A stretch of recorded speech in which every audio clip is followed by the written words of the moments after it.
Hi, hello, how are you, everyone? Welcome to FlashBack with Wes Britton, where we bring you entertaining interviews. We'll bring you from the past into the future. With names that you recognize, films that you know and love, and music that will take you back to your memories. Join me and my co-host Karina Cantus, only on the Artist First Radio Network. Hi, this is Wes Britton, and our next guest was, of course, very important to Get Smart because he was Siegfried, the Vice President of Public Relations and Terror for KAOS. He starred for 9 years on the Love Boat as, well, Doc, of course. But that certainly only really scratches the top of the iceberg for the career of Bernie because, well, back in the 60s, he was on New Phil Silver Show. He was on Bewitched. He was on That Girl. He kept working, well, to the present day. He's been on shows like Monk, My Name is Earl, and, well, we'll maybe get into some of those things. But mainly today we're going to be talking about his work that you didn't see him do, but you probably heard him back in 1970 through 72. He was the voice of Baron von Butcher, or Butcher, however it was pronounced, on a show called Lancelot Link, Secret Chimp. That has just come out now on DVD, and we're going to talk about that and other things as we bring on Bernie Koppell. Hi, Bernie. This is KAOS. We don't shush here. I was hoping you were going to say that. Yes, that's a little something from Siegfried, and it happened on the set. It was an inspiration, and that became one of the catchphrases of it. But I tell you, Wes, why I'm talking to you today is something that's very, very dear and close to my heart. It's Lancelot Link that we did way back in 1970. And the way it happened was, first there was James Bond. Then it sort of devolved into Man from U.N.C.L.E., and then it kept devolving into Get Smart, the satire on these shows. And then we're sitting around with the writers, Mike Marmer and Stan Burns, and we said, let's do it with monkeys. And the guy said, wait a minute, we can do this with chimpanzees. And we had bad guy chimpanzees, and we had good guy chimpanzees. And the darnest thing is, the chimp that played Lancelot Link is still alive, and he is residing in the wildlife way station that this heroic lady, a great, great heroine of mine, Martine Collette, runs. She always needs money. She runs it for animals who people may get an impulse to buy, to get a bear, a baby bear, or something like that, and then they get tired of it. They pulled out the fangs, they pulled out the claws, and then they want to let it go. And she takes these animals in, and she feeds them and houses them. And a good percentage of the profits of the sale of Lancelot Link, it's coming out in DVD, goes to the Wildlife Way Station, and I'm very happy about that. Is this in any way associated with Tippi Hedren? We had her on a couple months ago, and she's got one of these ranches where she takes on, people buy these exotic pets, and just as you described, they start to get big, and people discover, no, this is not good for a pet, and then want to dump them. They're actually Wes. They're actually not connected with each other. They're both independent. But take it from me, they are heroic human beings who take in these animals, and they just show them human kindness, and they take care of them for the remainder of their lives, and that's wonderful. And just if I may, the producers of this were Film Chest. It originally came out in 1970. The suggested retail price is only $24.98, and it's coming out on your websites March 29th. May 29th, folks, if it cut out there. I'm sorry, May 29th. I'm so excited talking about this. I get my months mixed up. Yeah, May 29th. I beg your pardon. And like I say, a good percentage of the profits go to Martine Collette's Wildlife Way Station. And Lancey is still alive, and he's still thriving. I really never knew the lifespan of chimpanzees. But in the show, we just had such a good time. We were laughing the whole time. This was written, by the way, by Mike Marmer and Stan Burns, who created my Siegfried character on Get Smart.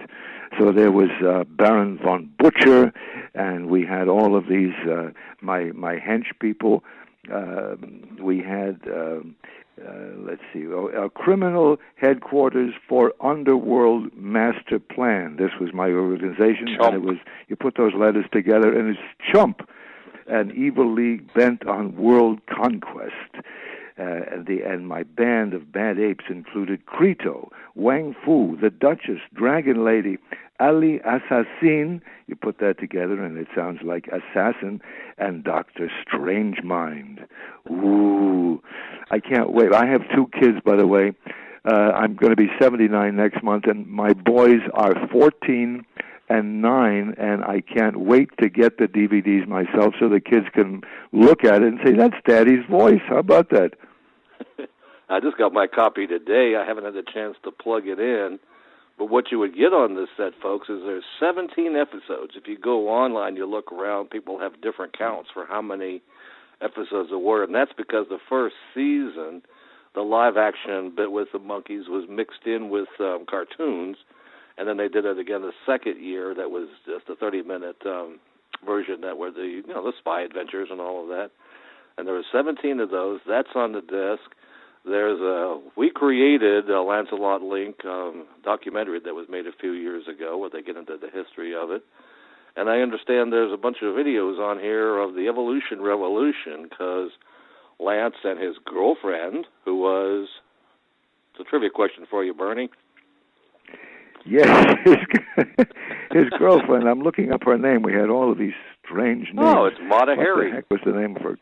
Mata Hari, pronounced hairy because chimpanzees are hairy. Uh-huh. They had funny names for all of these dear animals, but it's just so wonderful that the one that played Lance is still alive, and they had to get the chimpanzees to open and close their mouths as though they were speaking, and we had to speak as though we were speaking through their mouths.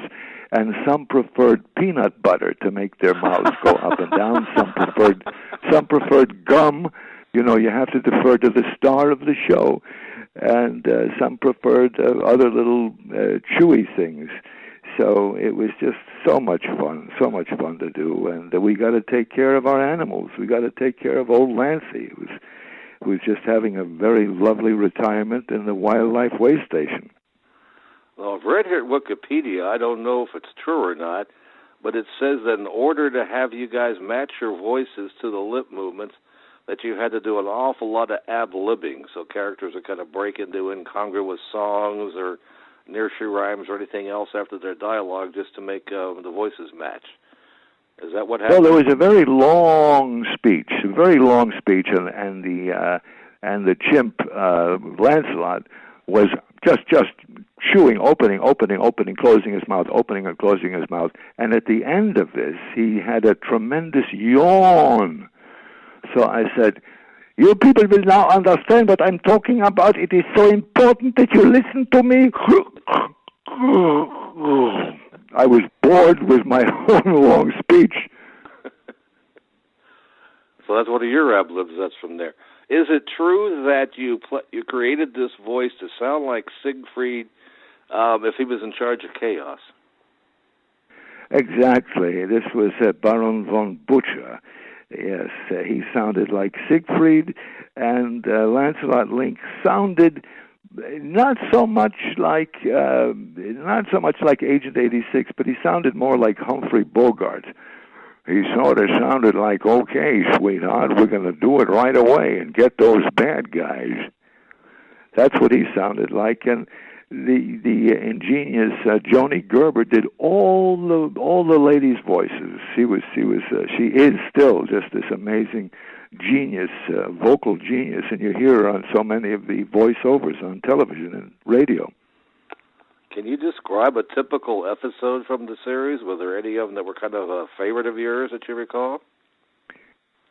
Well, they were all just so funny. There's no business like Snow Business, Missile Beach Party, The Mysterious Motorcycle Menace, The Great Beauty Contest, Chump Takes a Holiday, To Tell the Truth, all of these jokey sounding, The Great Brain Drain, The Great Double Cross, all of the Doctor Goes Ape, Lance of Arabia, The Serpent Spy, the Greatest Chase in the World, The Reluctant Robot.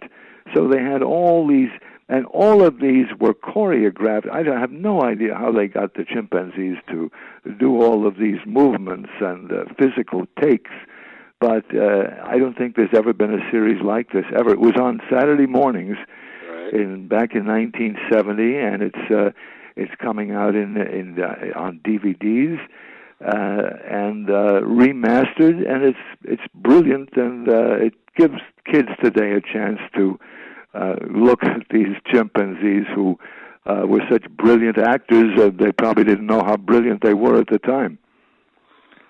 Now, was the fact you got on board because of your role on Get Smart, or was that just kind of a happy accident, or was there a direct relationship there? Well, the way it worked out was that I met these writers when I did the Secret Steve Allen show back in 1964, and these two guys, Mike Marmor and Stan Burns, were the writers on Steve's show, and I came in and I sort of did some shtick that I had prepared, and I did it for them, and I got the job. So. These guys wrote for my character, and when it came time to create my Siegfried character, Leonard Stern used these guys, my dear pals, who created this brilliant, nasty Siegfried who did the comedy of anger and contempt and loathing. So what was it like working on Get Smart? We ought to talk about some of your other work while we're here today. Oh, sure. Well, it was heaven. It was heaven. My memories were all good. I had so much experience working with stars, and some stars would have an attitude of, hey, listen, I get the laughs, you do the setups. But when I came into Get Smart, Don Adams was welcoming. He appreciated what I brought to it. He said, you set me up. And I loved the guy. I spoke at his memorial. He had this one fatal flaw. He smoked cigarettes. He had been a Marine, and I guess you get very nervous when you're a Marine and people are shooting at you. So the guys in World War II smoked cigarettes just to relax. And, of course, they didn't know that the cigarettes were killing them just as well as the bullets might have killed them. And Don passed away of lung cancer, and it's just a very sad thing that he lived through the war, but he didn't live through smoking cigarettes. What did you think of the Get Smart movie? Because you played... I played a cameo, and I was just sorry that I didn't get to play Siegfried. Terrence Stamp played Siegfried in a whole other manner than I would have played it, but he was very sweet and very dear. And Steve Carell was just so nice and humble. And he said, "Oh my God," he said, "I grew up watching you," and he was very dear. We did my bit in Montreal, Canada. Gorgeous city. And the director, Pete Siegel, was very nice. He had his boy with him. And well, we've got to talk about Love Boat for a little bit, because I can't help but think that was a dream job if there ever was one. Am I right about that? Was that a dream job? I mean, we had... You see, okay, to back it up, you have days before Love Boat, when you have 3 days on Bewitched, you have 4 days on the Doris Day Show, and you come out and you're in Hollywood, and there's nothing wrong with that, because you're working, and we all know it's a privileged business, just like being on the radio, being on television. These are privileged businesses that we are in. There's no way around it. But on Love Boat, oh my goodness, you're out on a cruise, and you're out in the clean air, and you go beyond the 12-mile limit, and a certain something happens inside your body, this feeling of freedom and the fresh air, and you're on this beautiful, clean, white ship. It was, and some days you didn't even have to work, and you say, wow, I'm getting paid for this. And of course, I go back to my days as a taxi cab driver, and trying to sell Kirby vacuum cleaners and just struggling to make a living. And I'm saying, I'm getting paid. And every year you get paid a little bit more. And at the end, I thought I was making more money than existed in Fort Knox. It was a very, very happy experience. And the character I played on Love Boat was... this guy got away with murder. I mean, I could say to any woman I found attractive, I could say, take your clothes off, I'll be right in. It was one of those, and I had all these ex-wives, and I had scenes in bed with Juliet Prowse. It was, oh my goodness, it was. Sometimes I said to myself, am I dreaming? Am I dreaming? And Dick Shawn, the brilliant Dick Shawn, was doing a Love Boat one day, and he was watching me do this love scene with this lovely, lovely young lady, and he said, you know what this is? Love Boat is a porno flick done by Disney. Because it goes just so far and not further, and it doesn't offend anybody. And one of the lovely things about Love Boat was that it had happy endings. Yeah. It had happy endings. Tom Bosley came aboard, and he was in a wheelchair. He couldn't walk. We used to call that the page 58 resolutions. And all of a sudden, on page 58, he got out of his wheelchair, and he could walk. And we say, how the heck did that happen? Say, it's a miracle. That covers it. It was a miracle. Now, is the chemistry among the cast what it seemed like it was on screen? Because it sure looked like a band of people that really got on well together and enjoyed each other's company. Believe it or not, all of the Love Boat Tears are still alive, thank goodness, and we were a family, and we're still a family. If anybody has a problem, we get together and help to solve the problem. Gavin has had some health issues. Lauren Tweeze's problems have been publicized ad infinitum. So we get together and we help out and we stay together. And probably Ted Lange, our bartender, and I have remained the closest. He continues to write, and even during the show, he said, "Bernie, just remember, these are the good old days." And they certainly were the good old days. We had a ball. And we went everywhere in the world. We were in 98 countries. We were in Istanbul. We were in Paris. We were in London, Rome, all over Italy, all over. We went to Cairo. We went to Tel Aviv. Just any place in the world you would want to go, we went. And we went to China, the People's Republic of China, where they kept saying, don't call it Red China, call it the People's Republic of China. Warnings, because the rooms are bugged and the buses are bugged, so be careful. And we filmed we filmed on the Great Wall of China. And Fred Grandy, who was always the wag, would say, it's not a great wall. It's a good wall. It's not a great wall. Of course, you can see it. You can see it from space. I mean, it just goes on and on and on and on, and it's built. So you could say it's a wonderful thing to have slaves. Ooh. But as long as I don't have to be a slave, it's great. Of course, that's a joke. I don't mean that seriously. I'm totally opposed to any form of slavery. But that's the way the wall. That's the way the wall was built. Another question about Love Boat I kind of had in the back of my mind is during the show and after the show, there have been innumerable parodies, especially about your character on Saturday Night Live and on Dave Letterman. Do you enjoy those? Of course, because it keeps you alive. As a matter of fact, I'm going to be going to Australia for an autograph show. People in Australia were very happy about Get Smart. I understand that it plays around the clock, so I'm very, very happy about that. Anyway, you know what I like to say to people anywhere? I say, looking back over my life, my attitude is gratitude.